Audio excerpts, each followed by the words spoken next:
Para Estados Unidos y el mundo, el Ministerio Internacional Fuego de Dios presenta su programa Fuego de Dios con el pastor Yamal Salem. Yo lo declaro en el nombre de Jesús, mis pecados. Yo seré Ilíciame, con Señor, ella, con tu dice sangre. Jehová, muro de fuego en derredor, y seré por gloria en medio de ella. Zacarías 2:5. Bienvenidos. Consumido, manda el fuego.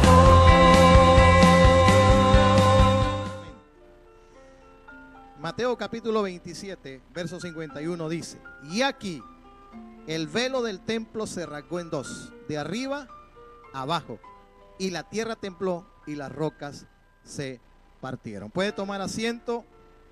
Dice la escritura que cuando Jesús estaba ahí en la cruz, Jesús declaró diciendo: consumado es. Y cuando él dijo consumado es, en pocas palabras, he terminado lo que Dios el Padre me mandó a hacer a esta tierra. Dice que el velo del templo se rasgó en dos. Mire qué interesante es esto. La gran pregunta es: ¿cuál fue el significado de que el velo del templo se haya rasgado en dos cuando Jesús expresó esas palabras? La respuesta es que durante el tiempo de la vida de Jesús, el velo del Santo Templo en Jerusalén era el centro de la vida religiosa judía. Este era el lugar en que se llevaba a cabo los sacrificios de animales y la adoración estrictamente de acuerdo a la ley de Moisés, que era seguida finalmente. Hebreos capítulo 9, del verso 1 al 9, nos habla acerca de esto y nos dice que en el templo había un velo que separaba el lugar santísimo, el lugar terrenal donde moraba la presencia de Dios, del resto del templo donde moraban los hombres. En pocas palabras, el velo, hermanos, separaba al ser humano, separaba a la humanidad de la presencia de Dios. Y solamente una persona podía entrar a ese lugar a poder ofrecer el sacrificio una vez al año por los pecados de todo el pueblo, y era el sumo sacerdote. ¿Y qué era un sumo sacerdote? Era una persona que había sido separada y apartada para poder entrar a ese lugar. Ahora, dice aquí que tenía permitido, dice, pasar tras el velo este sumo sacerdote una vez al año, de acuerdo al libro de Éxodo capítulo 30, el verso 10, y Hebreos 9, verso 7, entrar ante la presencia de Dios por todo Israel. Creo que el privilegio que este hombre tenía, hermanos, de poder entrar ¿a dónde? Al santo lugar. No era cualquier persona la que podía entrar a ese lugar, solamente ¿quién era? El sumo sacerdote. Y dice que, escuche bien esto, y hacer la expiación por sus pecados. De acuerdo a Levítico capítulo 16, el templo de Salomón, dice, tenía 30 codos de altura, de acuerdo a Primera Reyes capítulo 6, verso 2. Pero Herodes había aumentado la altura a 40 codos, de acuerdo a los escritos de Flavio Josefo, un historiador judío del primer siglo.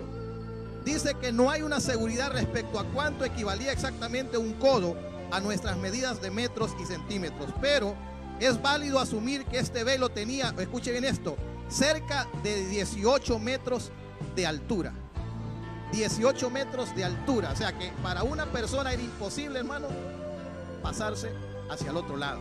Y no solamente eso, sino que este velo tenía un grosor de 10 centímetros. O sea que era, ¿cómo era? Ancho. O sea que era imposible. Y escuche bien esto, de espesor. Y aún dice, escuche bien esto, 2 caballos atados a cada uno de sus extremos, le era imposible rasgarlo. O sea que ponían un caballo para un lado y el otro caballo al otro lado, y era imposible que lo pudieran romper. Y Jesús, tan solamente con venir y declarar y decir consumado es, dice que miren, el velo se partió. Mire qué hermoso es esto. Hay muchos que no entienden esto, hermanos, pero eso fue una de las cosas por las cuales Jesús vino a morir. Jesús vino a hacer ese camino hacia el Padre. Amén. Jesús declara diciendo en Juan capítulo 14, verso 6, dice: yo soy el camino, yo soy la verdad, yo soy la vida, y nadie llega al Padre si no es por mí. Ahora, en el libro de Éxodo enseña que este grueso velo fue confeccionado con material azul púrpura, carmesí y un fino lino torcido. El tamaño del grueso del velo hace aún mucho más trascendentales los eventos descritos, como ocurrieron, dice, al momento, dice. Y miren lo que dice, exacto de la muerte de nuestro Señor Jesucristo en la cruz. Mas Jesús, habiendo otra vez clamado a gran voz, entregó su espíritu. Y aquí dice que el velo del templo se rasgó en dos, de arriba abajo. Desde Mateo capítulo 27, del verso 50 y 51, dice: así que hacemos con esto, ¿qué significado? Tiene este velo rasgado para nosotros en la actualidad, ante todo el hecho de que el velo se haya rasgado dramáticamente. Al momento de la muerte de Jesús simboliza que su sacrificio, el derramamiento de su propia sangre, fue una expiación suficiente por los pecados para siempre. Ahora significa que el camino para el lugar santísimo fue abierto para toda la gente de todos los tiempos. Oiga, qué gran privilegio. A través del sacrificio de nuestro Señor Jesucristo, Él abrió ¿qué? El camino. Ese camino solamente había alguien que podía caminar a ese lugar santísimo, y era un solo hombre, un sumo sacerdote. Era la única persona, y era solamente una vez al año que presentaba los sacrificios. Pero a través del sacrificio de nuestro Señor Jesucristo, hoy podemos nosotros entrar confiadamente a ese lugar. Y mire qué interesante es esto. Dice la palabra también en el libro de Hechos capítulo 17 verso 24: suficiente por los pecados para siempre. Ahora significa que el camino al Padre, al lugar santísimo, fue abierto para toda la gente de todos los tiempos, tanto judíos como los gentiles. La Biblia dice que a los suyos vino, mas los suyos no le recibieron.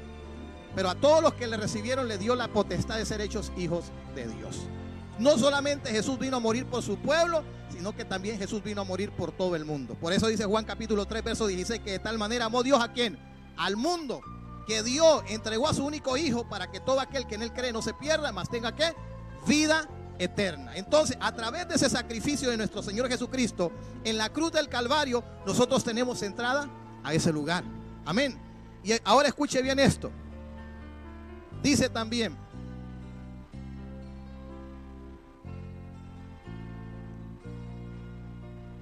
tanto judíos como gentiles, cuando Jesús murió, el velo se rasgó en dos, y Dios retiró de ese lugar para no volver a morar en un templo hecho por manos humanas. Hechos capítulo 16 verso 24. O sea, había un lugar físico donde moraba ¿qué? La presencia de Dios. ¿Sí o no? Pero Dios, hermanos, dice que Él no habita en templos hechos por manos humanas. Nosotros nos reunimos aquí. Las denominaciones, las iglesias se reúnen en templos para poder adorar y para poder exaltar a nuestro Dios. Amén. Pero Dios, hermanos, no habita en templos hechos de manos humanas. ¿Sabe dónde habita Dios? En cada uno de nosotros. O sea, la presencia de Dios, hermanos, estaba solamente en un solo lugar, y era en el templo de Dios.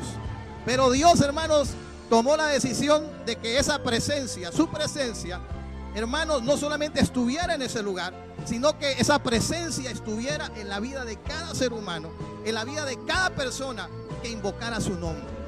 Dice la palabra que todo aquel que invocara su nombre sería salvo.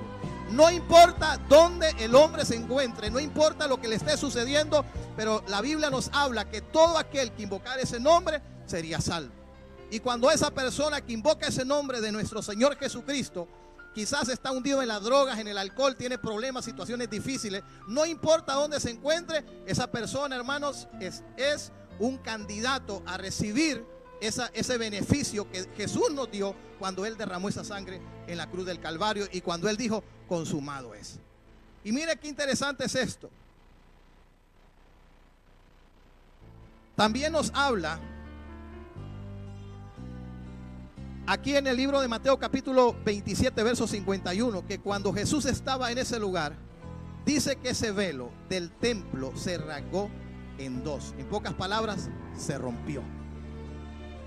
Y cuando eso se rompió, hermanos, yo creo que aquellos que estaban en ese lugar y vieron que el velo se rasgó, cuando ellos vieron que algo había sucedido, me imagino que muchos dijeron: ¿qué realmente significa eso? Algunos quizás pudieron haber dicho, a lo mejor fue algún terremoto, algún movimiento de la tierra. Quizás alguien vino y agarró un cuchillo, agarró algo y pum, le pasó la tijera. Pero nosotros sabemos, hermanos, que no fue así. Nosotros sabemos que simbólicamente lo que Dios estaba dando a entender entender a la humanidad es: el lugar está libre. O sea, ustedes pueden entrar al lugar santísimo. Y mira qué interesante es esto. También nos habla, dice aquí, a continuación, en el antiguo pacto, en Hebreos capítulo 9, versos 8 y 9, se refiere a la era que aún estaba por desaparecer, mientras el nuevo pacto estaba siendo establecido. O sea, había un viejo pacto, y en el viejo pacto el sumo sacerdote ofrecía el sacrificio por todos los pecados una vez al año. Pero desde el momento que Jesús vino, Jesús estableció un nuevo pacto. Y en ese nuevo pacto nosotros entramos cuando nosotros hemos abierto nuestro corazón a nuestro Señor Jesucristo. Dice que estaba siendo establecido de acuerdo a Hebreos 8, verso 13. En un sentido, el velo era un simbolismo del Cristo mismo como el único camino hacia el Padre. No hay otro camino para llegar al Padre. Diga conmigo: no hay otro camino. No es por buenas obras, no es por bonita carita, no es porque yo me porte bien, es porque Jesús pagó el precio en la cruz del Calvario. Es la única manera de poder llegar al Padre. Si alguien dice: ¿cómo puedo llegar al Padre? ¿Cómo puedo llegar a Dios? Es por medio de nuestro Señor Jesucristo. Amén. De acuerdo a Juan capítulo 14, verso 6. Esto está simbolizando en el hecho de que el sumo sacerdote tenía que entrar en el lugar santísimo a través del velo. Ahora Cristo es nuestro mayor y supremo sumo sacerdote, y como creyentes en su obra determinada, nosotros tomamos parte de su mejor sacerdocio. Diga conmigo: yo tomo parte de ese sacerdocio.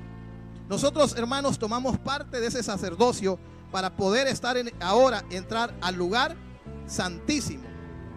Miren lo que también encontramos en Hebreos capítulo 10, verso 29, dice que los fieles entran confiadamente al santuario, teniendo libertad a entrar en el lugar santísimo por la sangre de Jesucristo. Nosotros podemos entrar a ese lugar. ¿Por qué? Por medio de la sangre de nuestro Señor Jesucristo.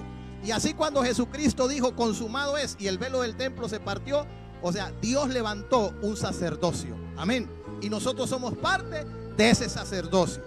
Ahora, dice también acá: por el camino nuevo y vivo que Él nos abrió a través del velo, esto es su carne. Aquí vemos la imagen de la carne de Jesús siendo rasgada por nosotros, así como Él rasgó el velo por nosotros. La rotura del velo de arriba abajo es un hecho histórico. El profundo significado de este evento es explicado en gloriosos detalles. En Hebreos, estas cosas eran sombras de las cosas por venir, y a la última instancia todas ellas nos guiaban hacia Jesucristo. Él era el velo hacia el lugar santísimo, y a través de su muerte el creyente tiene ahora un libre acceso a Dios. Ahora, el velo en el templo era un recordatorio constante de que el pecado mantiene a la humanidad apartada de la presencia de Dios. Mira qué interesante.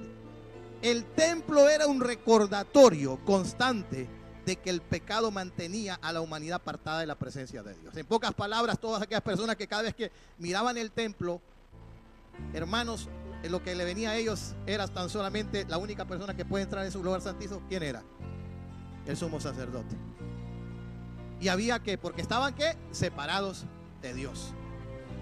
Pero dice también acá: hecho de que la ofrenda por el pecado fuera ofrecida anualmente, y otros innumerables sacrificios repetidos diariamente, tenían como propósito demostrar gráficamente que el pecado no podía verdadera y permanentemente ser expiado o borrado por meros sacrificios de animales. Jesucristo, a través de su muerte, quitó las barreras entre Dios y el hombre. Ahora podemos aproximarnos confiadamente al trono de Dios. De acuerdo a Hebreos capítulo 4, verso 14 y verso 16. Y mire lo que dice en Primera de Pedro capítulo 9, verso 10. Vamos a ir a Primera de Pedro capítulo 9, verso 10.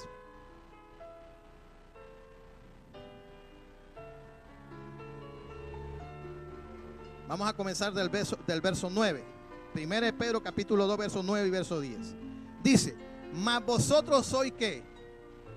Linaje escogido, sois real sacerdocio, nación santa, pueblo adquirido por Dios, para que anunciéis las virtudes de aquel que os llamó de las tinieblas a su luz admirable. Vosotros que en otro tiempo no erais pueblo, pero ahora sois pueblo de Dios, que en otro tiempo no habías alcanzado misericordia, pero que ahora habéis alcanzado ¿qué? Misericordia. Pero el verso 9 del capítulo 2 de 1 de Pedro dice: mas vosotros sois linaje escogido y sois real sacerdocio. En pocas palabras, con el sacrificio de nuestro Señor Jesucristo, no solamente nosotros, Dios nos dio el acceso de poder entrar al lugar santísimo, sino que ahora somos ¿qué? Sacerdotes. Somos sacerdotes que podemos entrar al lugar santísimo. O sea, Dios depositó en nosotros ¿qué? Su presencia. Amén. Dios depositó sobre nosotros su presencia. Y yo quiero llevarlo a Primera de Samuel capítulo 1. Vamos a ir a Primera de Samuel capítulo 1.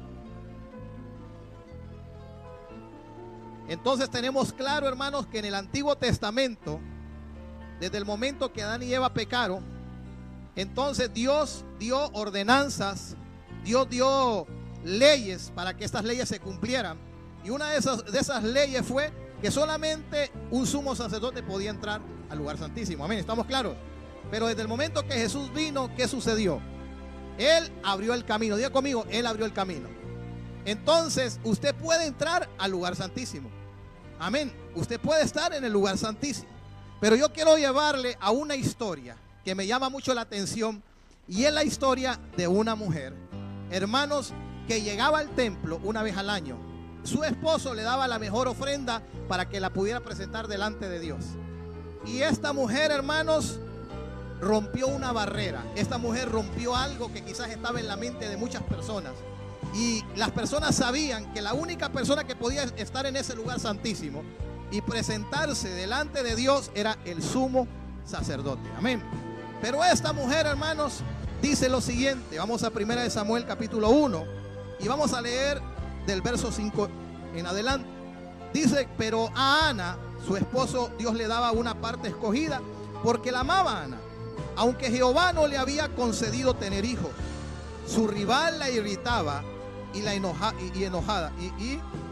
enojándola y entristeciéndola porque Jehová no le había concedido tener hijos. Y así cada año, cuando subían a la casa de Jehová, la irritaba, así por lo cual Ana lloraba y no comía. Entonces, ¿qué sucedía?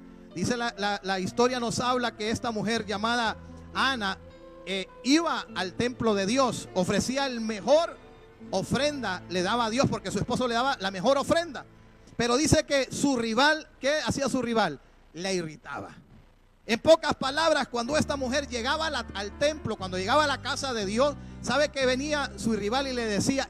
Eres estéril, no vas a tener hijos, estás derrotada, mira cómo estás. Y venía su rival y la comenzaba ¿qué? A irritarla, de tal manera que esta mujer, hermanos, se comenzó a entristecer, y aparte de estar toda triste, dice que ni siquiera podía ella comer.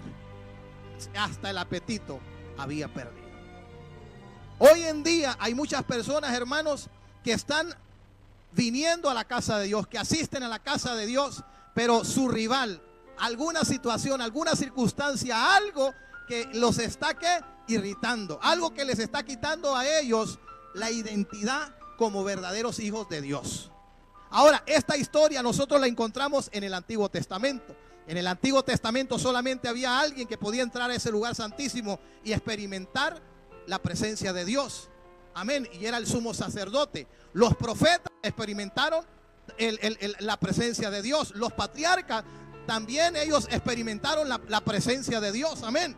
Pero aquí nosotros vemos claramente la vida de una mujer que iba constantemente, una vez al año, a ofrecer el sacrificio a Dios. Pero cada vez que esta mujer llegaba a la casa de Dios, venía su rival, o sea, la persona venía y le comenzaba a recordar su situación, tu estado. Mira cómo está, esta es la realidad de tu vida. Muchas veces el enemigo viene a nuestra vida a decirnos, esta es tu realidad. ¿Sí o no? ¿Ah? Esta es la realidad que hoy estás viviendo. ¿A quién quieres engañar? ¿Ah? ¿A quién quieres engañar? Si yo conozco tu estado, yo te conozco. La rival le venía y le decía, eres estéril. Ya sabía cuál era su defecto, ya sabía qué era lo que ella necesitaba. Y dice que la empezaba a atacar, y cuando la atacaba, ella comenzaba a llorar. Y así como esta mujer llegaba a la casa de Dios, así ella se regresaba. No había cambios en su vida seguía siendo la misma. Y dice la palabra que cada año cuando subían a ese lugar, a la casa de Dios, la rival le irritaba. Pero Alcaná, su marido, le dijo, Ana, ¿por qué estás llorando? Le dice. ¿Por qué no comes? ¿Y por qué está afligido tu corazón? Ana estaba afligida, Ana estaba llorando. Su esposo podía ver en su semblante la tristeza que había en ella. ¿Por qué razón? Porque Ana sabía que ella no podía tener hijos. Ana sabía que ella no podía dar a luz. Que había una situación en su vida que era imposible de cambiar. Su vida había sido marcada. Y no solamente eso, sino que habían voces, habían cosas a su alrededor que venían a recordarle a ella cuál era su estado y cuál era su situación. En pocas palabras, esto que se levantaba en contra de su vida es esa voz que te viene a decir, nunca vas a prosperar, nunca vas a salir adelante, tu hogar nunca va a ser restaurado, tus hijos nunca van a ser salvos, nunca vas a ver la mano de Dios, nunca vas a ver tus sueños cumplidos. Y eso es lo que hoy en día sucede. Hay una voz, esa voz que viene a irritar, esa voz que te viene a desenfocar, esa voz que te viene a quitar la paz. Y esta mujer durante años, hermano, estuvo escuchando esa voz.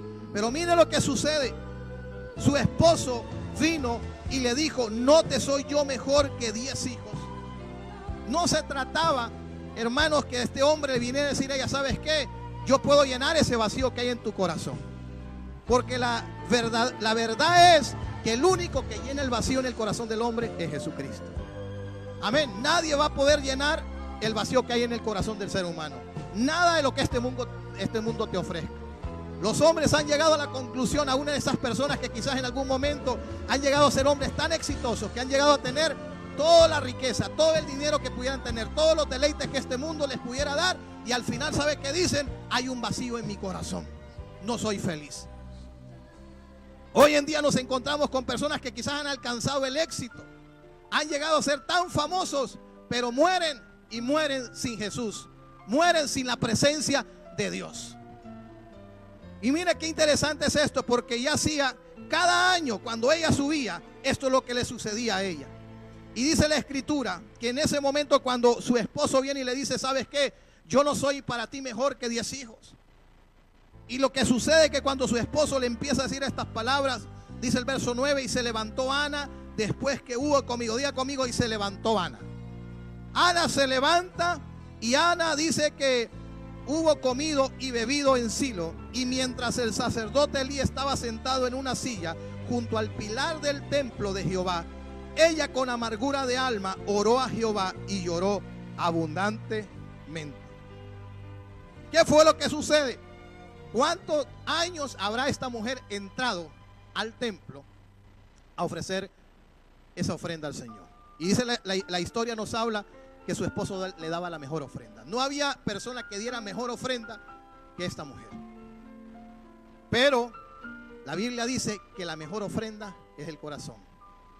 La Biblia dice que la mejor ofrenda es un corazón constricto y humillado. Y entonces, ¿qué es lo que sucede? Dice que un día se levanta y después de que hubo comido y bebido en Silo, y mientras el sacerdote, ahí estaba el sacerdote, estaba en ese lugar, Elí estaba sentado en una silla junto a ese pilar del templo. Dice que ella con amargura del alma oró a Jehová y lloró abundantemente. ¿Qué era lo que hacía el sacerdote? El sacerdote lo que hacía era, el sumo sacerdote era que él entraba a ese lugar santísimo una vez al año, porque la gente venía y ofrecía ¿qué? Sus sacrificios por sus pecados, para que Dios los perdonara. Pero esta mujer, hermanos, rompió algo. Esta mujer, hermanos, como dicen, hizo algo diferente. Esta mujer, hermanos, llegó a ese templo y ¿qué hizo esa mujer? Comenzó a orarle a Dios. Comenzó a clamar a Dios.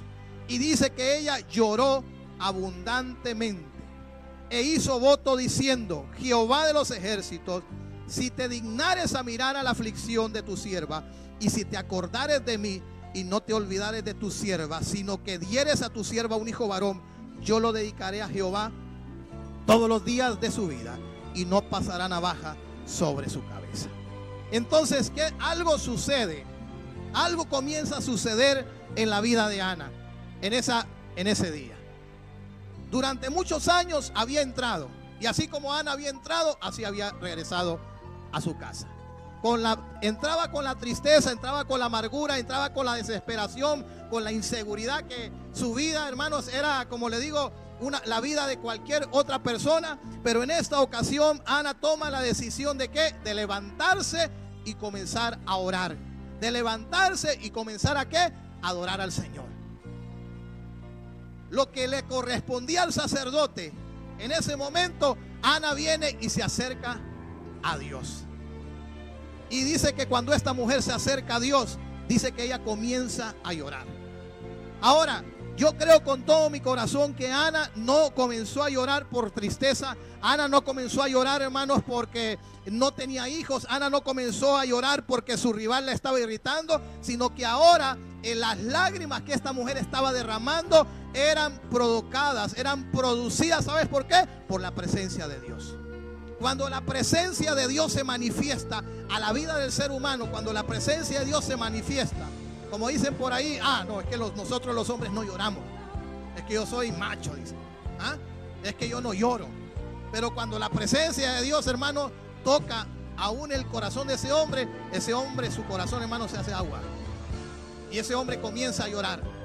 Pues esa mujer comenzó a llorar, no por dolor, no por tristeza, sino porque la presencia de Dios, esa presencia que estaba allí en el lugar santísimo, donde solamente el sacerdote podía entrar, ahora esta mujer estaba siendo tocada por la presencia de Dios.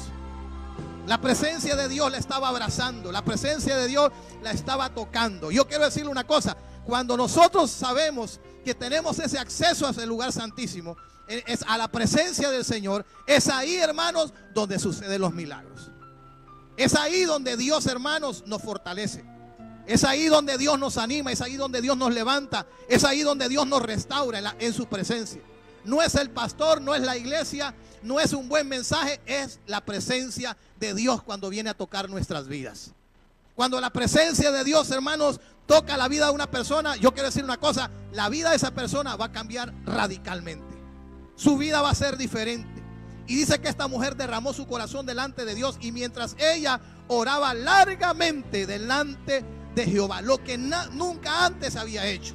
Probablemente, escuche bien esto, probablemente ella llegaba a la casa de Dios y venía ella y empezaba ella: ay, Señor, te adoro, ay, Señor, te exalto, Señor. Y de repente: eres estéril, no vas a tener hijos nunca, mira cómo estás, mira tu condición. Debería darte vergüenza levantar las manos delante de Dios sabiendo lo que está sucediendo en tu vida. ¿Y sabe lo que hacía ella? Bajaba sus manitos, hermano, es verdad, y se regresaba para la casa. Así como entraba, así salía. Ay, Señor, tú eres bueno, Señor, gloria al Señor. Ajá, ¿y cómo vas a salir de esa crisis financiera que tienes? ¿Y cómo crees que tu hogar va a ser restaurado? Mira cómo estás, mira cómo están tus hijos, mira cómo está tu esposa, mira cómo está tu esposo, mira lo que está sucediendo en tu vida. ¿Y qué cree? Aquella persona, hermano, empieza y baja las manitos. Es verdad, esa es mi condición. ¿A quién quiero engañar? Mejor dedícate a hacer otra cosa. Y eso sucedía con Ana. Pero ¿qué sucede en la vida de Ana? La presencia de Dios, hermanos, la comienza a llenar. Y cuando la presencia de Dios te comienza a llenar, hermano, ahí no hay tiempo. Ahí, hermano, no hay, como dicen, horas. Ay, es que no tengo tiempo. Cuando la presencia de Dios te toca, usted no está viendo el tiempo. Amén. Usted no está viendo las horas. Usted lo que está viendo es que está delante de Dios y que la presencia de Dios le está ministrando. Y mire qué lindo es esto, porque mientras ella oraba largamente delante de Jehová, Elí estaba observando la boca de ella. Ahora sucede algo en la casa de Dios. Pero Ana hablaba en su corazón y solamente se movían sus labios y su voz no se oía. Y Elí, ¿cómo la tuvo? Por ebria. ¡Ja! Algún tequilazo se echó. Algo te tuvo que haber tomado esta mujer, dijo Elí. ¿Hasta cuándo estarás ebria? Digiere tu vino. Póngase a pensar. La mujer derramando su corazón delante de Dios, hermano, y aparece alguien, hermano, y no era cualquier persona. ¿Sabe quién era? El sacerdote. Era el sacerdote.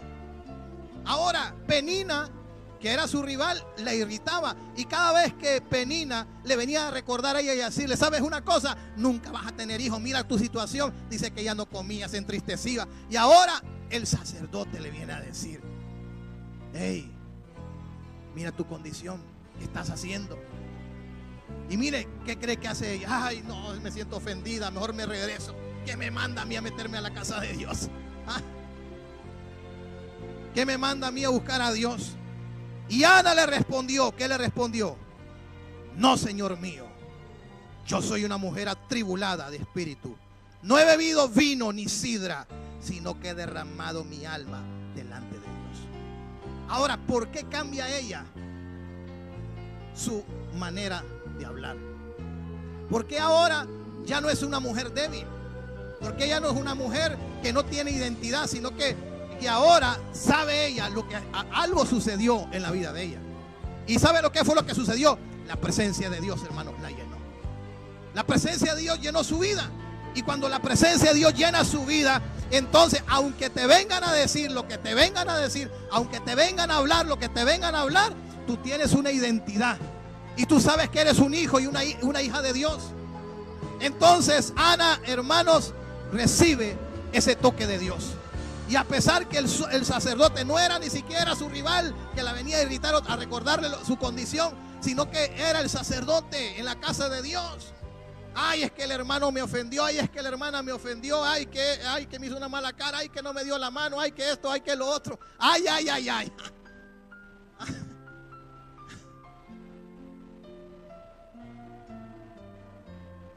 He derramado mi alma delante de Dios.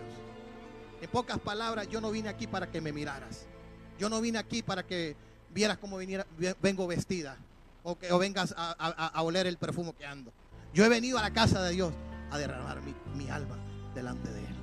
Entonces, cuando usted viene a la casa de Dios, cuando usted se acerca a Dios confiadamente a su trono, usted va a recibir esa fortaleza y su vida va a ser transformada. La presencia de Dios transforma. La vida de esta mujer fue transformada completamente. Póngase a pensar, años viviendo una vida derrotada, años viviendo y acondicionándose a lo que ella estaba pasando. Había una sentencia sobre su vida, y la sentencia era clínicamente, médicamente. Los doctores quizás buscaron en aquellos tiempos especialistas, buscaron métodos para que ella quedara embarazada. No sucedió absolutamente nada, pero ¿qué sucede? Dios hace algo en la vida de ella. La presencia de Dios viene a ella. Y Ana le respondió esas palabras: no tengas a tu sierva por una mujer impía, porque por la magnitud de mis congojas y de mi aflicción he hablado hasta ahora. Y escuche bien esto. Y Elí le respondió y dijo: ve en paz, y el Dios de Israel te otorgue la petición que le has hecho.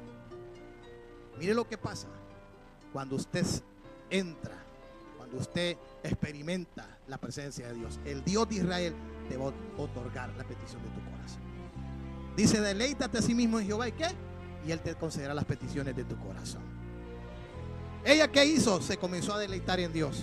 Se comenzó a deleitar en la presencia del Señor. Y por cuanto ella se comenzó a deleitar en la presencia de Dios, vino una palabra profética, vino una palabra de Dios a la vida de ella, que le dijo: ¿sabes qué? Que el Dios de Israel te dé lo que tú le estás pidiendo. Que Dios hoy te está diciendo que Dios te dé lo que hoy le estás pidiendo. Aunque lo natural es imposible, aunque de repente las puertas puedan estar cerradas, Dios puede abrir esa puerta. Amén. Dios puede abrir esa puerta.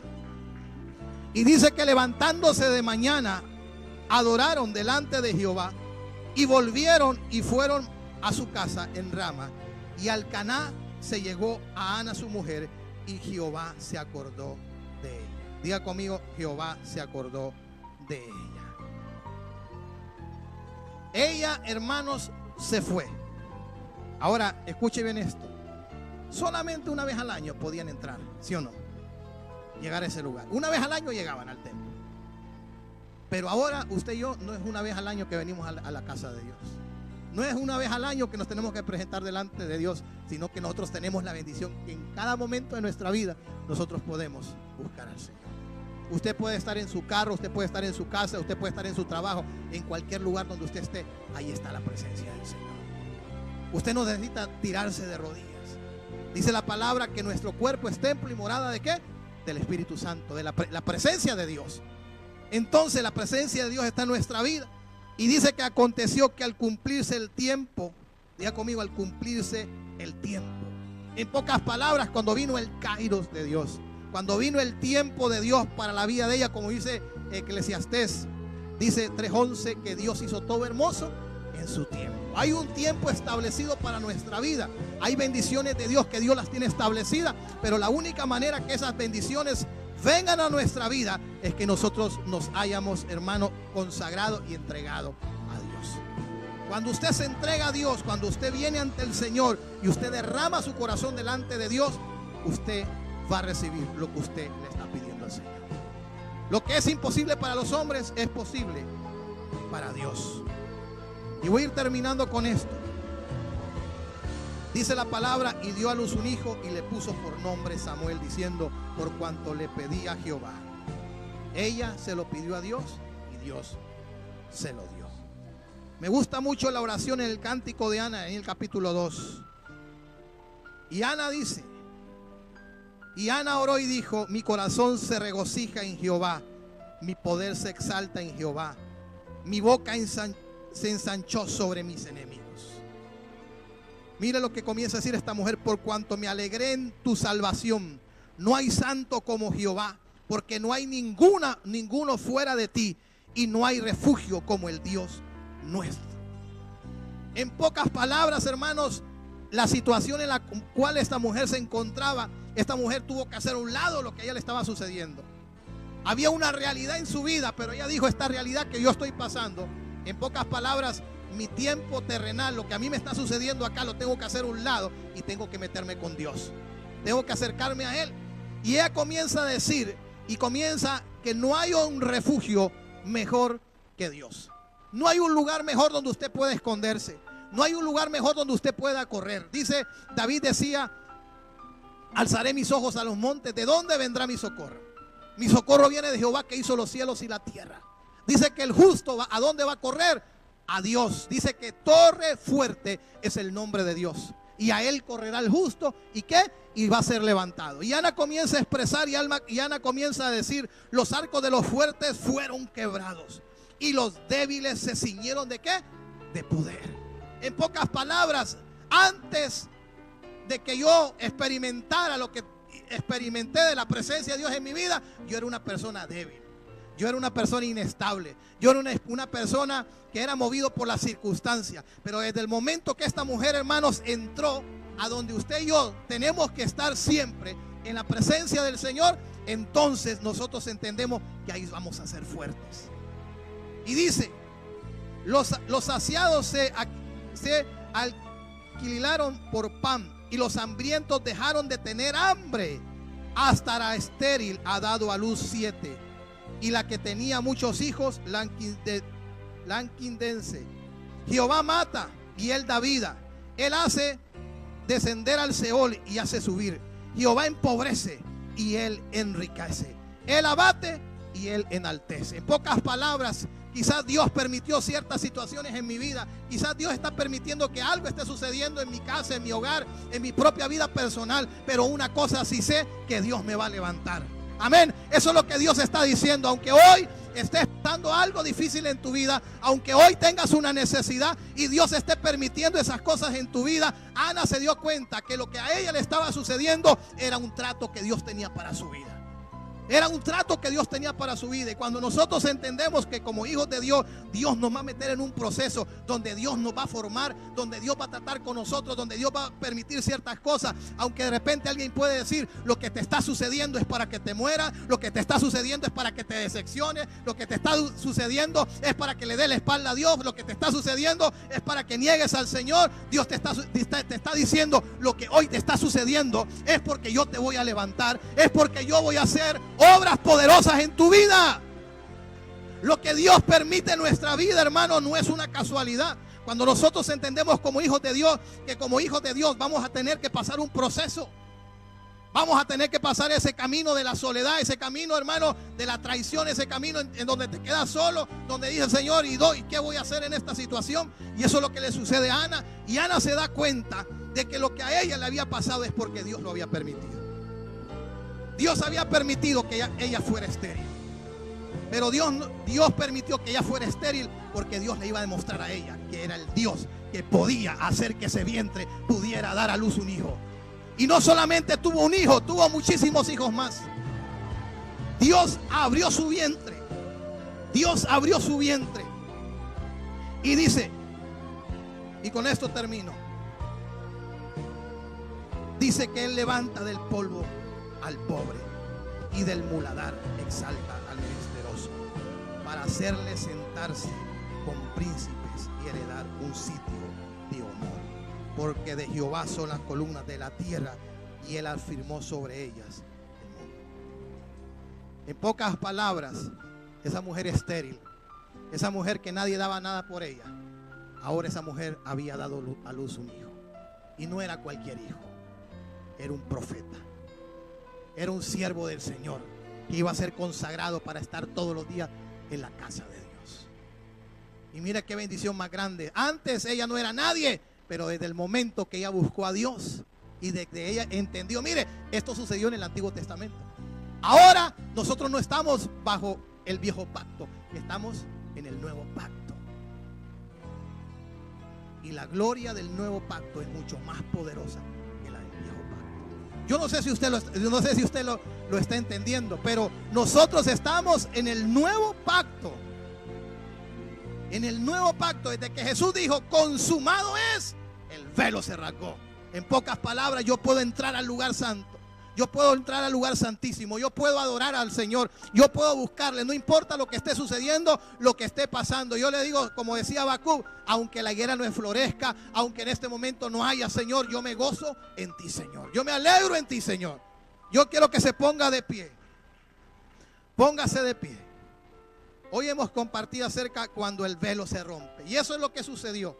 Cuando el velo se rompió, usted y yo tenemos acceso a ese lugar santísimo para poder adorar al Señor, a ese lugar santísimo para poder acercarnos confiadamente. Usted ya no necesita que alguien venga y le agarre la mano y lo lleve. Ahora usted mismo, usted puede entrar a ese lugar santísimo. Yo quiero que ahí levante sus manos y comience a darle gracias por ese regalo que nos dio nuestro Señor Jesucristo, de poder entrar al lugar santísimo por medio del sacrificio en esa cruz del Calvario.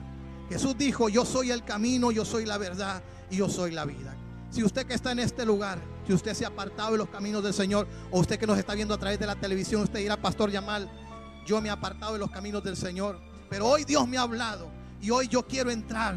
Yo quiero entrar a ese lugar santísimo. Yo quiero vivir en el lugar santísimo. Yo quiero experimentar el poder de Dios en mi vida, en mi hogar, en mi casa. Ahí donde usted está en esta hora, yo quiero invitarle que haga conmigo esta oración y que usted le diga al Señor Jesucristo, Señor Jesucristo, hoy confieso con mi boca que tú eres el Señor. Y hoy creo con todo mi corazón que Dios te levantó de los muertos.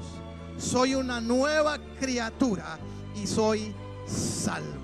Perdóname, Señor, y límpiame con tu sangre de todo pecado y de toda falta, en el nombre poderoso de Cristo Jesús. Más de 1000 personas a nivel mundial reciben mensajes de texto con una palabra de esperanza, consuelo y ánimo. Si tú también quieres ser parte y recibir estos mensajes de texto, solo tienes que mandar un mensaje al 832-790-8487. Si vive fuera de los Estados Unidos, solo agrega 001. Estos mensajes son totalmente gratis. Manda tu mensaje ahora y empieza a recibir una palabra de Dios.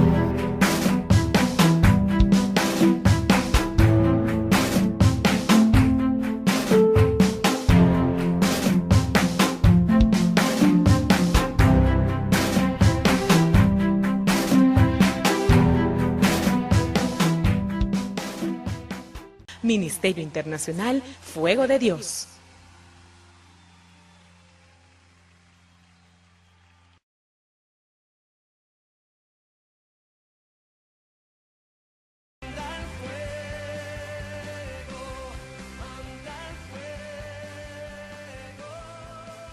Hemos presentado su programa Fuego de Dios. Te invitamos a que nos veas por este canal a esta misma hora.